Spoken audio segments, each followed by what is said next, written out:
All right. So there's a serious controversy that we need to talk about. And I have to confess that I was on the wrong side of this controversy for a lot of years. And this controversy has to do with this. Are you ready? It's really important.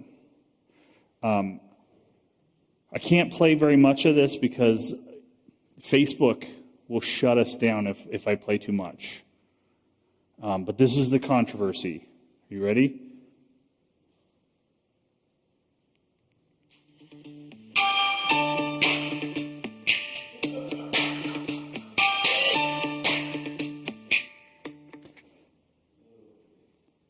What song is that? So,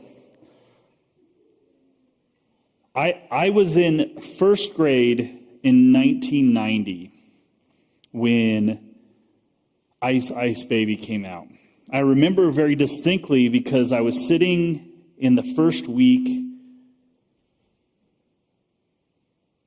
of classes in first grade, and I had, we were dirt poor, so broke. So we didn't like the only thing that we heard as kids was the radio. And my dad didn't listen to the radio that played Ice Ice Baby. Let's just say that. He listened to, we lived in Riverside, California, and he listened to country music. I don't know if he knew that that's not the right music for Southern California, but you can't argue with him.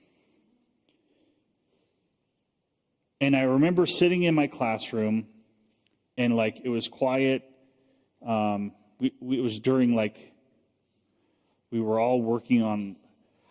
I remember very distinctly we were doing a unit on Brown Bear, Brown Bear. Do you remember that book? Brown Bear, what do you see?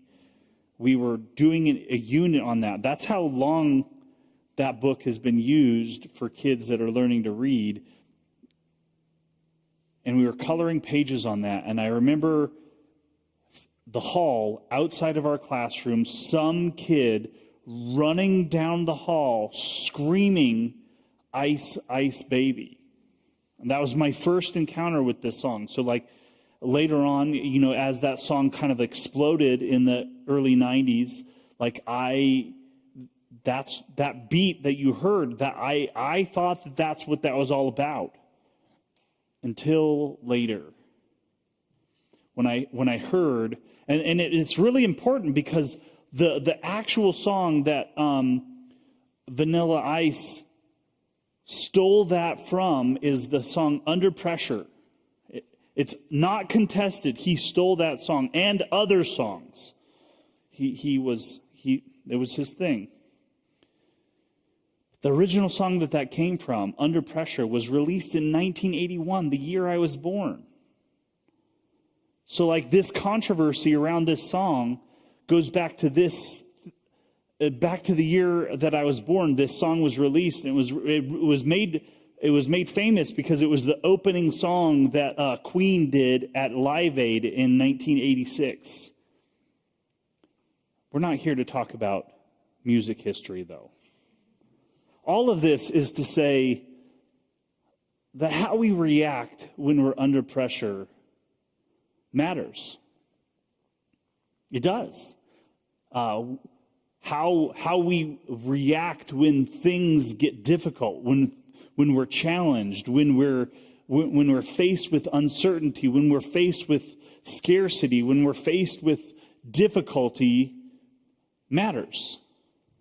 And it kind of reveals something in us, this pressure that we experience. So we're starting a brand new series today. We're going to be walking through the book of James. And the book of James is an epistle written by James. So no surprise there. However, there are questions about which James might have written this letter, because James is like one of those really common names in the New Testament. It's like the name Simon. Like you have to have like context to understand which Simon we're talking about. Or the name Judas, because like Judas is a pretty common name. There's like 4 or 5 different people named Judas in the Bible, but it really matters which Judas you're talking about. So of the people named James that are a part of the apostles, we can rule out pretty quickly that it probably wasn't James, the son of Zebedee, the brother of the writer of the book of John. James was killed. He was killed early on in the book of Acts, in chapter 12. We see that he is martyred. So it's probably not him, too early. So the one that leaves is James, the brother of Jesus, the half-brother of Jesus. We see him throughout the story, and throughout the book of Acts, we see him grow in his, and it's interesting because the fact that this James ultimately becomes a writer in the New Testament isn't a foregone conclusion. We see when we look at the book of John, there's actually a story where Jesus is in this room, and he's teaching, and this is the point where things are going a little bit sideways in Jesus' ministry. Things are getting a little out of hand. They're a little chaotic.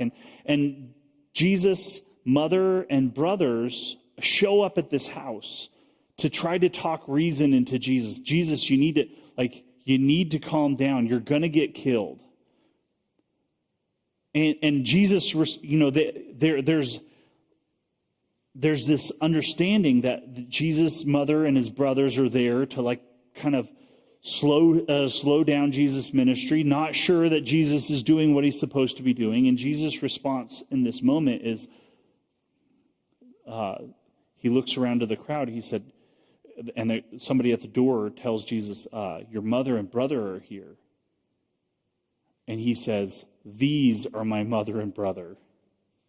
This group of people who have chosen to follow me are my mother and brother. But later on, it becomes clear that Jesus, maybe it was because after the resurrection, things became a little, in hindsight, maybe James was a little hasty when he made the conclusion about maybe Jesus wasn't doing what he was supposed to be doing. So later on, James becomes, church history tells us James becomes the bishop of Jerusalem. After Peter dies, which we don't see in any of the New Testament, but after Peter dies, James becomes the bishop of Jerusalem. He becomes a leader in the church in Jerusalem. And all of this is important because it sets the stage for the writing that James does. And the writing that James does is interesting because it's different than a lot of the New Testament writers. James talks a lot about wisdom. And there's a reason why he talks about wisdom, because the context that he's writing into is a church that is dispersed. They have been scattered throughout the Roman Empire. There's been persecution that's happened in Jerusalem. You see that in the book of Acts, if you follow that. The persecution that happens initially as a result of Stephen being killed. Christians in the book of in Jerusalem are scattered, but also Jewish people throughout the Roman Empire are scattered because of what's happening. In AD 54, there is an emperor named Claudius. Are you familiar with Claudius? You know that story? Claudius gets mad at the Jews and kicks them all out of Jerusalem because they're causing problems. And so there's no Jewish people in Jerusalem, or they're not supposed to be there. And so there's like this persecution, the persecution from Jewish people on Christians, and persecution from Romans on Jewish people. And so like everywhere these people turn, these Jewish Christians in the first century are turning, there's not really a safe place for them to be. They're under pressure. They're experiencing difficulty on every side. They have experienced real physical threats on their well-being. They've been attacked. Their beliefs have been attacked.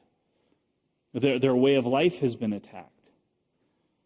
And how we react to that, like the natural response to that is not what James is encouraging them to. Our natural response during times of intense persecution is either to fight back or to develop a sense of resentment. Yet James urges wisdom throughout his letter. He writes to this church. This letter was probably copied multiple times and dispersed throughout the entire Roman world at that time to Jewish Christian communities throughout the diaspora. But what is wisdom? Like, wisdom is a word that we use a lot, but what is it? Because it's one of those words where when I say wisdom, you think one thing and somebody else might think another, and the context of that is really dependent on the perspective that you have. So let's look at a definition of the word wisdom. Let's actually, James starts his letter by saying this, and we'll jump into the definition in a second. In James chapter 1, verse 5, he says this: if you lack wisdom, you should ask God, who gives generously to all without finding fault, and it will be given to you. If you lack wisdom, ask. But what is wisdom? Like, if we're going to ask for it, shouldn't we know what we're asking for? So here's the definition. This is pretty small. But it says this. This is actually Webster's dictionary, and there's a couple of different possibilities of what we mean, of the nuance behind the word wisdom. It says this. A, it's the ability to discern inner qualities in relationships. I can see that. B, it's good sense. I think that's a pretty common use. People are exercising wisdom when they use good sense. C, it's a generally accepted belief. I think this is often how the word is used in our context. It's the accumulated philosophical or scientific learning. You can have a wise attitude, a belief, or a course of action. Or it's the teaching of ancient men. But I think it's important for us to know what James says is wisdom before we decide what this means for the context of this sermon series. And James describes wisdom this way.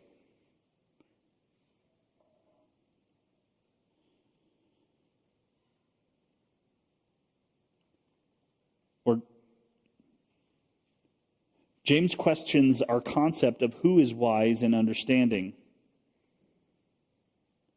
He says this: the truly wise, understanding person is the one whose faith in God leads to selfless good works. Wise people live in humility, in the humility of wisdom, setting themselves aside to serve others.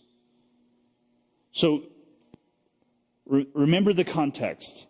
He's writing a letter to a group of people who are experiencing persecution, who are experiencing hardship, who are experiencing difficulty, and he tells them, in that context, what is wise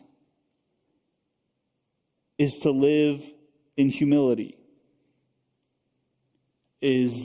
What is wise is selfless good works. What is wise is serving others.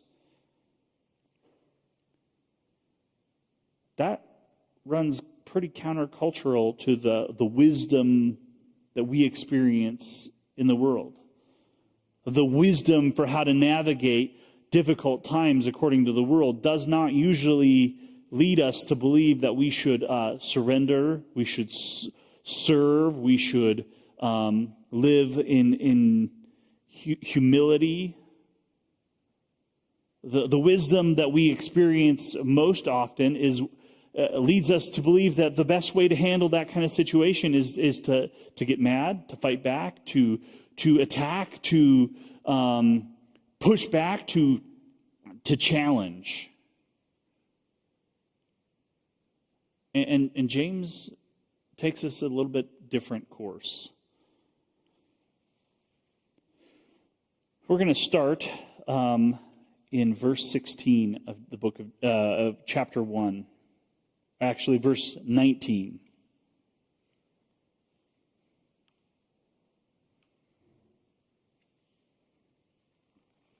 Like you guys lucked out because you're here on, I think, if you can take anything away from this series,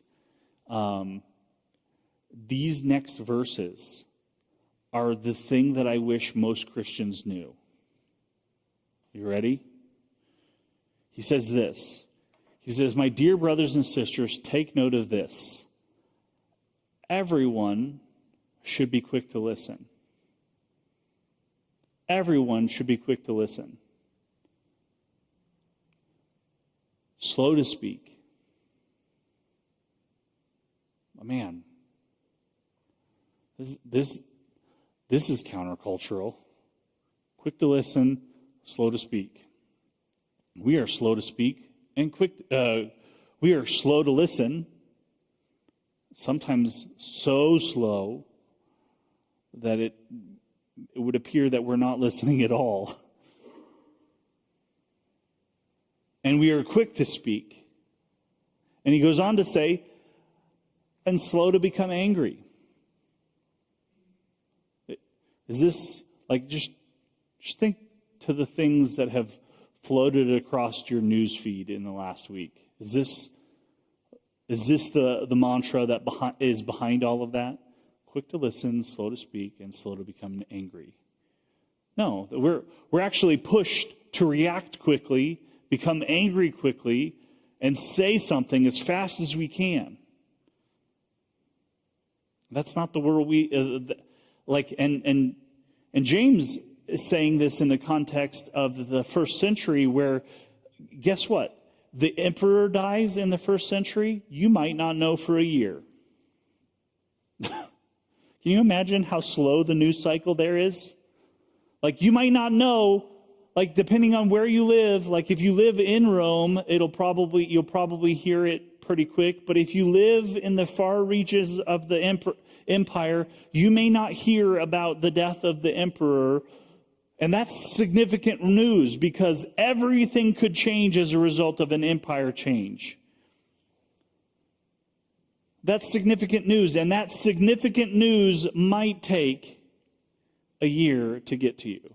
Like here and today, if somebody, like I don't know if you're a part of any kind of like of the Facebook groups for the local area. Like if there's a traffic accident on Mountain View and Pace, like you're going to hear about it on Facebook in minutes. You're going to hear about it.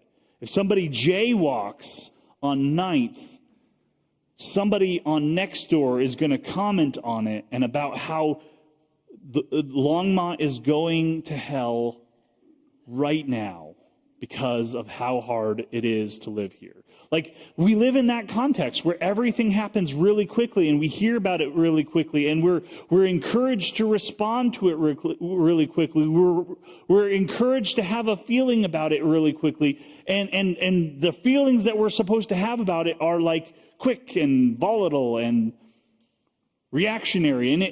And we react not only to the actual event, but we react to other people's reactions. I should have found a different way to say that didn't have so many re's at the beginning of. We react to other people's reactions, and then we react to those people's like that. The context that we live in is so far removed from this, but I think what James says all of these years ago is still relevant to us today. When we live in a context of pressure, when we live in a context of volatility, when we live in a context of persecution, when we live in a context of difficulty, we should learn to be quick to listen and slow to speak and slow to become angry. What if we did that? He goes on in the next few verses to break this down for us. The next few verses are actually expansions on these three different ideas. So in the next few verses, he's going to tell us about what it means to be slow to anger. He's going to talk about that. And the next few verses are going to challenge the way that we react. Why is that so hard to say? It's so hard to say, and yet I keep trying. Verse 20, he says, human anger does not produce righteousness, does not produce the righteousness that God desires. Human anger does not produce the righteousness that God desires. Our gut level reaction to what's going on in the world, what's happening at our neighbor's house, what's happening in the news, what's happening, our gut level response to that doesn't produce righteousness.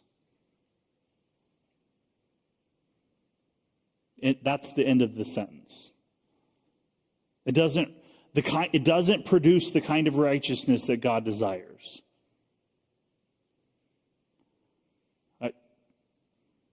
I think that's important for us to remember. Like, James doesn't disqualify us having a reaction.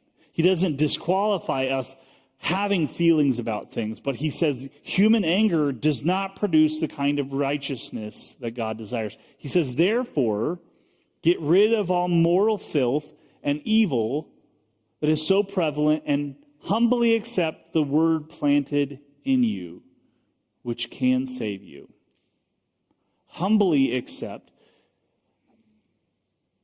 So this thing that he says, therefore get rid of all moral filth and the evil that is so prevalent, has to do with the first thing. It has to do with this human anger piece. These things that James is talking about are the things that produce human anger. Moral filth and evil that is so prevalent. Interestingly, he says that is so prevalent, and humbly accept the word that is planted in you. That word is the Greek word logos. It's the same Greek word that opens up the book of John. In the beginning was the Word. And the Word was with God, and the Word was God. Humbly accept the word planted in you. James draws us back to the understanding that the place that we start from as followers of Jesus is Jesus.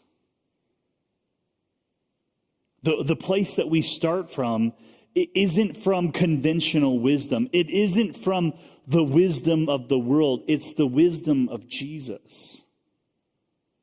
Humbly accept the word that was planted in you. We know that that's what he's talking about because he says, he ends that after that comma, he says, which can save you. The word that is planted in you, which can save you. In the beginning was the Word, and the Word was with God, and the Word was God. The word planted in you, which can save you.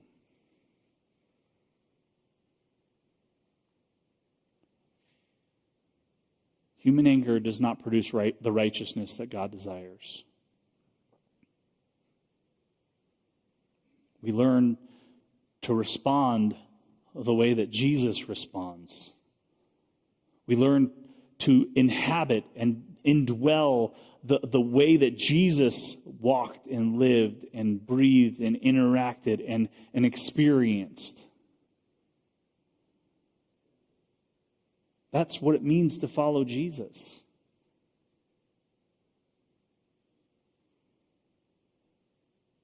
And then the next part, he's going to talk to us about our listening. It's important. He's going to talk to us about our listening, quick to listen.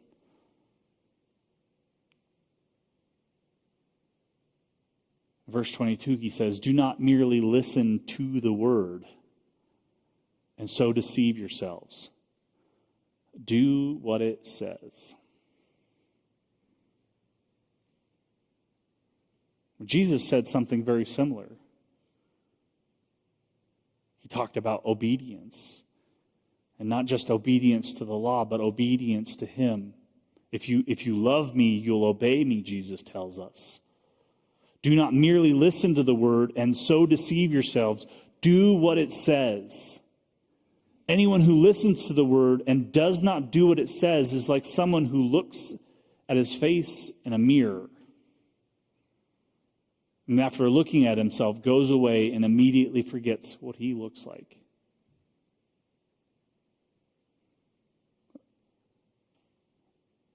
This idea that where we listen and it doesn't actually penetrate into the way we think. It doesn't actually change the way we see.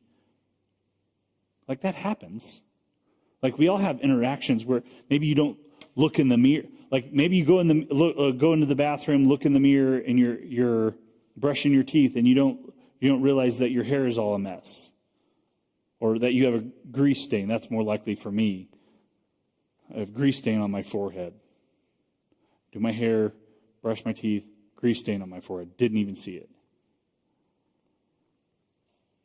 it. It also is like those times where you're like, okay, I gotta be aware of the time. So you look at your watch. Have you ever done this? You look at your watch and you go back to what you're doing, and it didn't even faze you what time it was. It didn't even occur to you. Like you looked at your watch, you read the time, but it didn't actually register. That's the kind of response that James is talking about. Do not merely listen to the word and so deceive yourselves. Do what it says. Anyone who listens to the word but does not do what it says is like someone who looks at his face in the mirror and after looking at himself goes away and immediately forgets what he looks like. When we hear the word and it doesn't register and it doesn't change the way we think and the way we do and the way we act and the way we interact, that's useless. That is the default way of being in the world. To hear things and not actually let them register to us. Not let them change us. That is the default way. Think about all of your relationships. Like how often does someone who is important to you, or your loved one, or your spouse, or your parent say something to you, and you're like, and and you don't actually hear it. What James is challenging us with is that we actually have to be paying attention.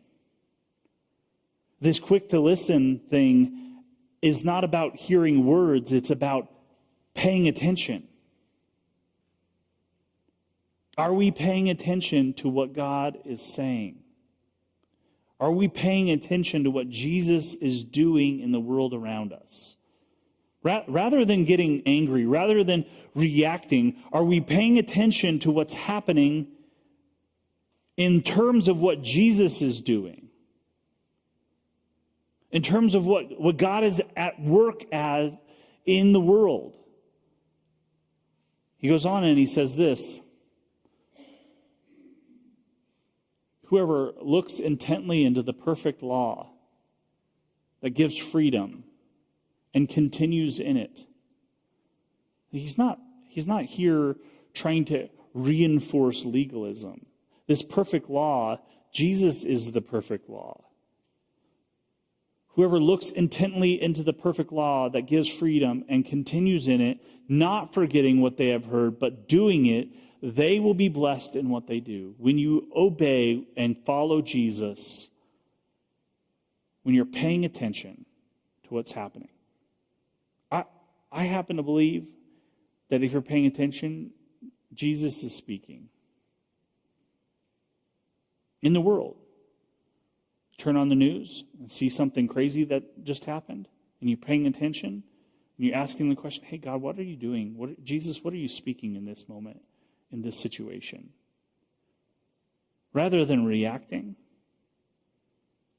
rather than just like rushing to anger, paying attention. Like, God, what are you doing in America right now? What are you saying?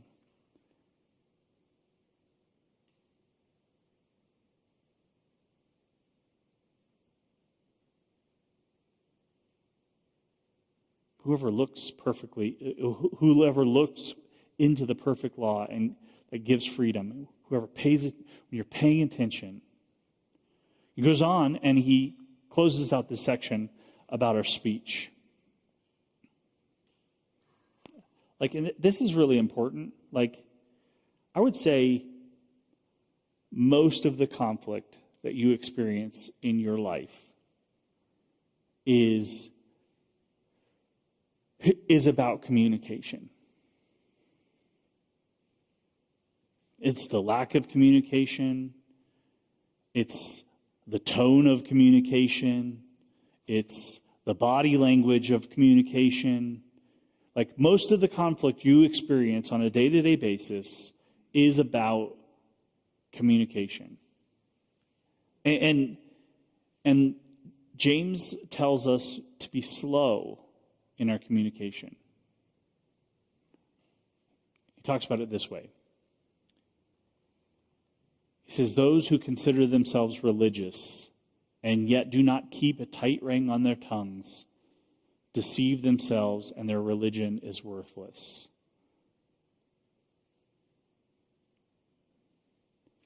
This religion that he talks about has to do with the practice.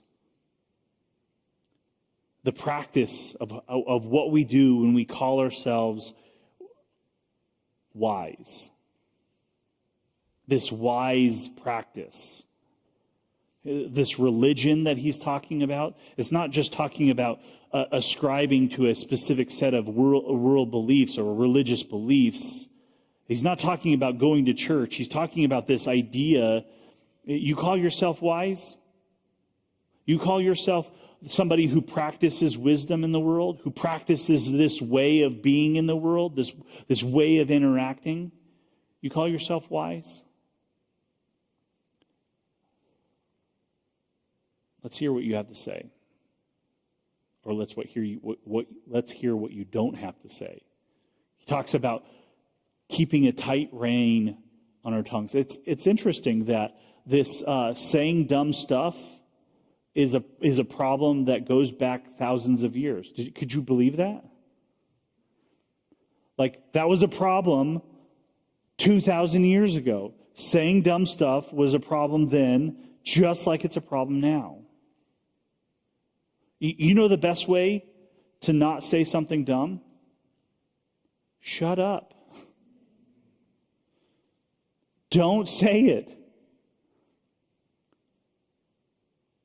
Quick to listen, slow to speak, slow to get angry. He ends up closing this section out, this chapter out with do you remember as a kid when you had to write an essay and the part of the first paragraph of the essay had to include your thesis? This is the thesis of the entire book, this right here. Religion, wise practice, that God our Father accepts as pure and faultless is this. This sounds like it's a little bit different than the rest of what he's talking about, but he's developing this idea of what this wise practice in the world is all about. Wise practice that God our Father accepts as pure and faultless is this: to look after the orphan and widows in their distress and keep oneself from being polluted by the world. So that's the thesis for us going forward. But I want to challenge us today, if I could invite the worship team back up. This thing, does this first introduction of wisdom, does it challenge you like it challenges me?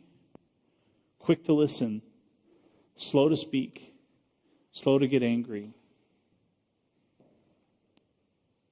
What would the landscape of the world that we live in look like if at least the people who claim to follow Jesus practiced this?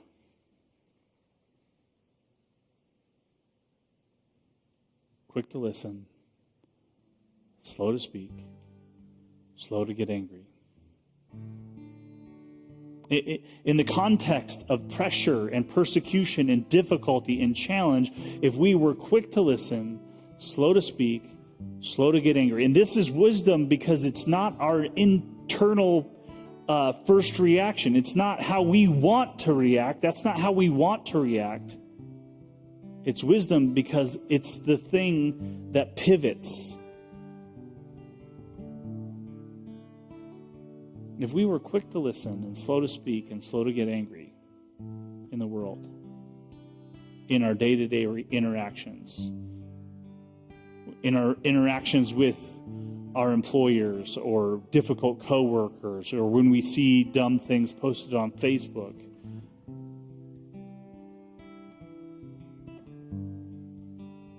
and the things that are happening in the news make us just angry. If we were quick to listen, ask the question, God, what are you saying? What are you doing? Slow to speak. If we slow down before we say things, we're going to have a much different response. We're slow to get angry. We don't have to get angry if we know that we don't have to be the one in control. We know that God is at work in the world that we're in right now, in our circumstances, in the place that we're in. We don't have to be angry.